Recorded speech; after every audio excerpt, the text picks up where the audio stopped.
ng'eggwanga lyolekera okumalako omwaka gw'ebyensimbi 2025-2026 gavumenti efulumizza lipoota omuli ensaasanya y'ensimbi nga bw'ebadde ebituukiddwako wamu n'okulaga eggwanga bwe liyimiridde mu byenfuna byalyo.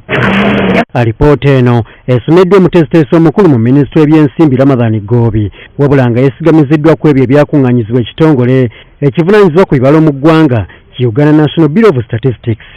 Mu alipoota eno gavumenti egumizza bannayuganda ng'ebyenfuna by'eggwanga bwe bikyali ebinywevu kubanga amakubo gavumenti mw'ejja ssente gakyaliwo n'okweyongerako obungi. Despite the global and regional geopolitical tensions, Uganda's economic performance remains resilient, stable, and the outlook is positive. The estimates from UBOS show that the economy expanded by 8.5% in the second quarter of this financial year.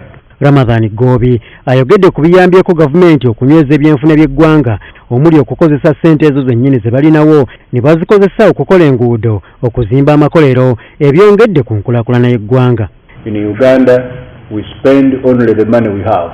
If we don't have the money, we can't spend what we don't have. So whatever we have, that's what we are going to release.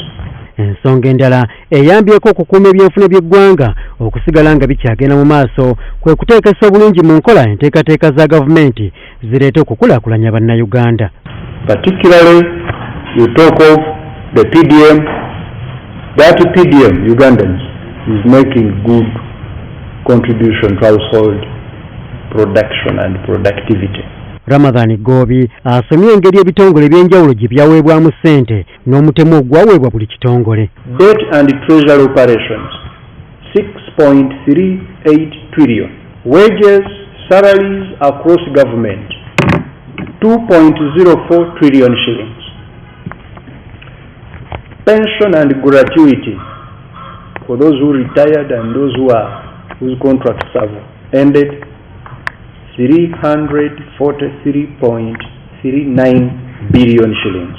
Mu mbeera eno gavumenti yeebazizza basigansimbi abongedde ku byenfuna by'eggwanga obuwumbi bwa $5 n'omusobyo okuviira ddala mu kiseera kyavaawo mpitewo.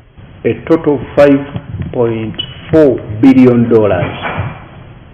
of which $3.7 billion were foreign direct investments and $1.7 billion were portfolio investments. Gavumenti egamba nti newankubadde ensi ekoseddwa entalo naddala mu mawanga g'abazungu ne mu kyondo kya Buwarabu, embeera eno tennakosa yadde n'akamu mu byenfuna byaffe.